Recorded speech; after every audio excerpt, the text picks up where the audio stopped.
Everyone, आवाज कमी कर. Welcome back to my channel. आणि आज वेनसडे आहे आणि आत्ता सकाळचे वाजत आहेत 11:30 आणि आज मी बनवणार आहे पांढरा रस्सा. मध्ये मी बोलले होते तुम्हाला बनवणार पण ते झालं नव्हतं, सो मी आज बनवते पांढरा रस्सा आणि त्याची रेसिपी मी तुमच्यासोबत शेअर करेन. व्हॉइस ओव्हर देईन कारण फटाफट आवरायचं आहे, तर मी व्हॉइस ओव्हर देईन. आणि हा जो व्लॉग आहे तो थोडासा लेट येईल, 3 वाजता अगदी नाही येणार, थोडासा लेट येईल, सो तुम्ही समजून घ्या. आणि पांढऱ्या रश्श्याची रेसिपी आहे ती बघा. म्हणजे असं असतं ना, वेनसडे, संडे, फ्रायडे म्हणजे एक तरी पदार्थ नॉनव्हेज असलाच पाहिजे. सो आज मी ते करते आहे आणि बस आजचं जे आहे फक्त ही रेसिपी असणार आहे, दुसरं काही नाही. आणि चला, मी तुमच्यासोबत सगळी रेसिपी शेअर करते आणि तुम्ही मस्त मस्त घरी बनवा आणि मला कॉमेंट बॉक्समध्ये सांगा तुमचा पांढरा रस्सा कसा झाला होता ते. सो गाईज, मी इथे कांदा घेतलेला आहे, एक कांदा आहे आणि तो मी तव्यावर भाजते आहे. तव्यावर तेल वगैरे काही घेतलेलं नाही आहे, असंच तवा आहे आणि त्याच्यावर कांदा भाजून घेते आहे मी. If you have white onion, जर तुमच्याकडे पांढरा कांदा असेल तर तुम्ही म्हणजे बेस्ट आहे, तुम्ही तो यूज करा. बट माझ्याकडे नव्हता, सो मी आपल्याकडे जो नॉर्मल असतो तोच कांदा आहे जो भाजून घेते आहे. आणि हा व्यवस्थित मी केलेला नाही आहे गडबडीत, सो इकडे मला वेगळं वेगळं करून घ्यावं लागतं आहे. यू कॅन सी मी अशी दाबून दाबून त्याला वेगळं करते आहे. बस एक काय बोलतात, एक काळजी घ्यायची आहे की लाल होऊ द्यायचा नाही आहे किंवा काळपट होऊ द्यायचा नाही आहे, कारण त्याचा परत कलर बदलेल. त्यामध्ये तीळ, पांढरे तीळ, थोडेसेच तीळ घाला. जर तुम्ही जास्त घातले तर स्मेल उग्र येतो तीळचा, सो थोडेसे घाला. अगेन हे भाजती आहे मी छान एकत्र करून. त्यानंतर तीळ असे चटचट उडायला आणि मला ते मी सांगत होते की लाल करू नका किंवा काळपट करू नका, कारण आपल्याला पांढरा रस्सा करायचा आहे आणि मग पांढऱ्या रश्श्याचा जो कलर आहे तो चेंज होऊन जाईल.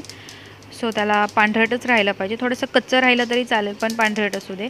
देन यामध्ये मी घालणार आहे खोबऱ्याचा किस, जो मी विकत आणलेला आहे. सो इतका बारीक आहे, तुम्ही घरीही बनवू शकता, पण इतका वेळ नाही माझ्याकडे आत्ता की सुकं खोबरं घेऊन ते खिसून बनवावा. सो मी विकत आहे माझ्याकडे, विकतचं तेच मी यूज करते आणि ते भाजून घेते. खोबऱ्याचं किसच्या वेळेला मात्र खूप काळजी घ्यावी लागते, कारण ज्यावेळी आपण तव्यावर टाकतो त्यावेळी खूप एक थिन लाईन असते काळपट होणं आणि व्यवस्थित भाजणं, यामध्ये ती थिन लाईन तुम्हाला कॅच करायची आहे. आणि दॅट्स इट माझं. आणि हे आता मी मिक्सरला लावणार आहे आणि याचं वाटण बनवून घेणार आहे. मिक्सरला लावते आहे ते काही तुम्हाला दाखवत नाही आहे, सिम्पल आहे, फक्त मिक्सरला लावायचं एकत्र आणि वाटण बनवून घ्यायचं आहे.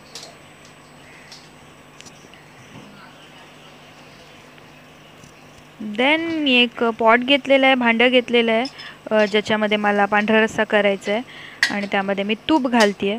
तेल बिलकुल घालायचं आहे, तूपच घालायचं आहे, तुपामध्येच आपल्याला आणि इकडे हा एक प्रॉब्लेम झालेला आहे, मला आत्ता लक्षात येतं आहे की मे बी गाईचं तूप आहे आणि पिवळ्या कलरचं आहे, त्यामुळं पांढऱ्या रस्स्याला पिवळा कलर आला असेल असं मला वाटतं. माझा पांढरा रस्सा अगदी पांढरा झाला नाही आहे, थोडासा पिवळसर झाला आहे, सोबत तुपामध्ये झाला असली, आय डोंट नो. यामध्ये घालायचेत आपल्याला सगळे मसाले. फर्स्ट मी घालते लवंग 4 लवंग घातल्यात मी. देन 4 मिरी, काळी मिरी जी असते त्या 4 घालायच्यात, ओके मिरी. देन दालचिनी घातलेली आहे आणि त्यानंतर पानाला काय बोलतात, तमालपत्र घातलेलं आहे आणि छान टाकून ते मिक्स करून छान भाजून घ्यायचं आहे. त्याचा जो स्मेल आहे तो छान आला पाहिजे असं भाजून घ्यायचं आहे. अगेन काळं करायचं नाही, लाल करायचं नाही आहे, थिन लाईन कॅच करायची आपल्याला. ऑलरेडी तुपामुळं पिवळा झालेलाच आहे किंवा होईल, सो मी व्हॉइस ओव्हर नंतर देते, सो मला आधी माहिती आहे पिवळा झाला आहे आणि का झाला आहे त्याचं रिझन मला आत्ता समजतं आहे. पण ह्या बाबतीत, मसाल्यांच्या बाबतीत तरी आपण व्यवस्थित करू शकतो. चांगलं भाजलं तर गेलं पाहिजे, पण कलर नाही चेंज झाला पाहिजे. आणि मी विसरून जाते असं, मग इकडे गॅस बारीक करा, घेऊन पळत जावा, घेऊन या, आलं लसूण पेस्ट घेऊन आली मी आणि अगदी थोडीशी आलं लसूण पेस्ट घालते आहे मी, कारण ही बाहेरची विकतची आहे. विकतची आलं लसूण पेस्ट असल्यामुळे त्याचा जो स्मेल आहे तो उग्र असतो, सो कमी घालायची. जर तुम्ही घरी बनवत असाल आलं लसूण पेस्ट एकत्र तर मात्र ती तुम्ही जास्त घ्या. म्हणजे जर 1 चमचा जर मी आलं लसूण पेस्ट विकतची घेतली असेल तर तुम्ही घरातलं घ्यायचं असेल तर 2 घ्या. थोडंसं जास्त घ्यावं लागतं आणि हे खूप छान भाजल्यानंतर खूप मस्त स्मेल येतो आहे. हे जे वाटण आहे मगाशी मी तुम्हाला दाखवलं, तीळ, सुकं खोबरं आणि कांदा, ते मी त्यामध्ये टाकते आहे. इफ यू वॉन्ट तुम्ही यामध्ये काजू टाकू शकता भिजवून अर्धा तास, जेणेकरून तुमचा जो पांढरा रस्सा आहे तो थिक होईल. आणि खसखस टाकू शकता, बट खसखसीचा वास मला आवडत नाही, सो मी खसखस नाही टाकली. आणि काजू थिक पांढरा रस्सा आमच्यात कोणाला आवडत नाही, सो मी काजू पण नाही टाकले. इतकंच माझ्यासाठी सफिशियंट आहे. करावं तेवढं थोडं आहे. देन मी स्टॉक काढून घेतला आहे. तर तो स्टॉक कसा, तर चिकन मी शिजवायला ठेवलं पाण्यामध्ये, प्लेन वॉटरमध्ये, आणि त्यामध्ये मीठ घातलं होतं फक्त, आणि चिकन शिजवून घेतलं मी. आणि त्यानंतर ते चिकनचे जे पण पीस होते, 1/2 किलो चिकन होतं, चिकनचे जे पण पीस होते ते मी बाजूला काढले. आणि त्यानंतर चिकनचा स्टॉक जो आहे तो रेडी आहे. स्टॉक आपण चिकन ज्यामध्ये शिजलं त्याचं पाणी पण म्हणू शकतो, तर ते रेडी आहे. हे तुम्ही थोड्याशा जरी पाण्यामध्ये जरी चिकन शिजवलं ना तरी सफिशियंट आहे. असं नाही की पांढरा रस्सा जेवढा हवा आहे तेवढं पाणी घ्यायला हवं आहे, बिलकुल नाही. थोडं ते घेऊन चिकन शिजवा, थोडासा स्टॉक काढा आणि त्यानंतर तुम्हाला हवं तेवढं पाणी तुम्ही वाढवा. हा स्टॉक किंवा चिकन शिजवलेलं पाणी मी त्यामध्ये घालते. आणि मला आता शिंक येते आहे, मे बी मी शिंकेन आता. सो सॉरी, माझ्याकडे एवढा वेळ नाही की मी एडिट करून परत व्हॉइस ओव्हर देईन, कारण किरा कधीही उठू शकते.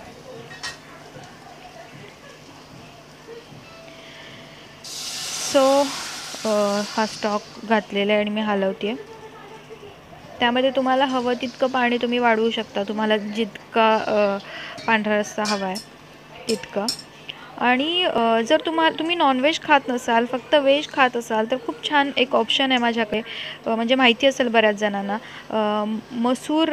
मसूर असते, मसूर चिकनच्या ऐवजी तो मसूर शिजवून घ्यायचा आहे, सेम प्रोसेस, आणि त्याचा स्टॉक वापरायचा आहे. सेम पांढऱ्या रश्श्याची जी टेस्ट येते तीच टेस्ट मसूरची सुद्धा येते. मसूर की मसुरा माहिती नाही मला त्याला एक्झॅक्टली काय म्हणतात, तर चॉकलेटी कलरचं जे असतं ते, तर ते शिजवून घ्यायचं चिकनच्या ऐवजी आणि ते सगळं काढून घ्यायचं मसूर तो बाजूला, आणि त्याचा स्टॉक यूज करू शकता जर तुम्ही व्हेजिटेरियन असाल तर.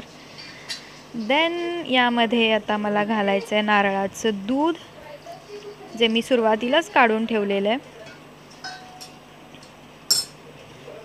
नारळाचं दूध कसं काढायचं हे तुम्हाला माहिती नसेल तर तुम्ही मला विचारू शकता. बऱ्याच जणांना माहिती आहे पण काही जणींना माहिती पण नसेल, तर तुम्ही मला विचारा, मी तुम्हाला सांगेन नेक्स्ट ब्लॉगमध्ये की एक्झॅक्टली काय आहे. 2 मिनटाचं काम आहे, 2 नाही 10 मिनटाचं काम आहे, बरं 10 मिनटं जातात.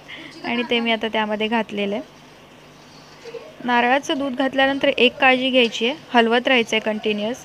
त्याला उकळी नाही आली पाहिजे, उकळी आली तर ते फुटून जाईल, फाटून जे पण असेल, आणि मग त्याची टेस्ट बिघडेल. सो कंटिन्युअस ते हलवत राहायचं आहे. आपण कढीला जसं करतो तसं. मी थोडंसं पाणी आणि वाढवते कारण ते मला कमी वाटतं,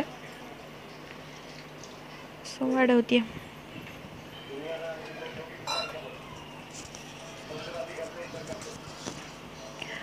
आणि नारळाचं दूध तुम्हाला घरी नसेल काढायचं तर बाहेर क्यूब्स मिळतात मॅगीच्या, कोकोनट मिल्कच्या क्यूब्स असतात, तर त्या पाण्यामध्ये भिजवायचं आणि रेडी होतं नारळाचं दूध. बट फ्रेश नारळ घेऊन त्याचं दूध काढलं तर थोडं जास्त टेस्टी व्हायला हेल्प होते.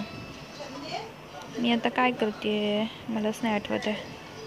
हां, मी आता अभिषेकला करायला देते मीठ बघ म्हणून, कारण मिठावरून तो मला सारखा बोलतो आहे. एकतर मीठ जास्त नाही तर कमी होतं, आणि मला अभिषेकने सांगितलेलं आहे, काय सांगितलं आहे मला अभिषेकने, हां की मीठ घाल त्यामध्ये. तर मी मीठ घालते. आपण सुरुवातीला मीठ घातलेलंच असतं चिकन शिजवून घेताना स्टॉकमध्ये, बट परत आपण बऱ्याच पाणी वाढवतो किंवा नारळाचं दूध घालतो, त्यामुळं कमी पडून जातं. सो परत एकदा तुम्ही एक टेस्ट करा, मला नाही आवडत टेस्ट करायला, म्हणून मी अभिषेकला सांगते, कारण तोच मला ओरडतोय सारखा, कमी पडतंय जास्त पडतंय. आणि हलवत राहायचं. मीठ घातल्यानंतर तर फार काळजी घ्यायची आहे. त्याला थोडी जरी उकळी आली तर ते खराब नाही होणार, टेस्ट बिघडेल ते फुटल्यामुळं. आणि मी अगेन अभिषेकला देते का हां, अगेन मी अभिषेकला देते टेस्ट करायला. आणि आता यावेळी मात्र त्यानं सांगितलं की मीठ परफेक्ट आहे.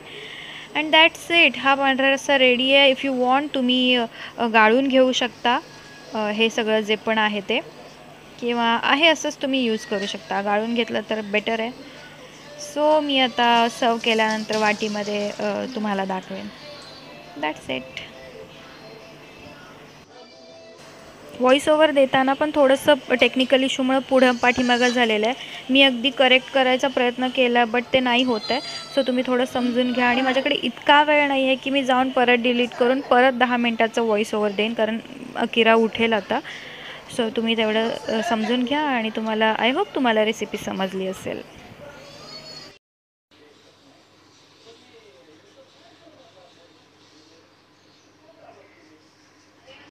गाईस, पांढरा रस्सा जो आहे तो रेडी आहे. आणि अजून मी टेस्ट करून बघितलेला नाही आहे. मला सवय नाही आहे मध्ये मध्ये टेस्ट करून बघायची. मी अगदी जेवायच्या वेळेलाच टेस्ट करते. म्हणजे काही जणांना सवय असते की कसं झालं आहे ते बघायचं वगैरे, बट मी नाही कधी असं करत. मी जेव्हा जेवते तेव्हाच टेस्ट करते. मोस्टली सगळं व्यवस्थित असतं. मिठाचा थोडा माझा प्रॉब्लेम येतो. अभिषेक बोलला आहे मला की मीठ कसं टाकायचं ते शिकून घे. तर हे काही शिकायला नाही लागत, पण माझ्याकडून कधी जास्त पडतं कधी कमी पडतं. आणि अभिषेकची झोप छान झालेली. अभिषेकला दाखवते. अभिषेक हाय कर. अजून झोपेतच अजून झोपेतच आहे अभिषेक. आणि अकिरा झोपली आहे. आणि 1 वाजता आता आवरलं आहे माझं. आता आम्ही जेवणार आहे फटाफट. गाईज, अकिरा उठली होती, सो मला पॉज करावा लागला मग अशी व्हिडिओ. आणि अकिरा अजून खूप वेळ जागी होती. सो आमचं आता जेवण झालं. आणि पांढरा रस्सा खूप टेस्टी झाला होता. आणि थोडासा पिवळसर झाला होता, पण टेस्टी झाला होता. टेस्टमध्ये काही काय बोलतात त्याला, टेस्ट सेम होती, अशी वेगळी काय नव्हती कलरमुळं. आणि दुसरं गोष्ट, अभिषेक आता अकिरा झोपली. अभिषेक गेला घरी, नवीन घरी.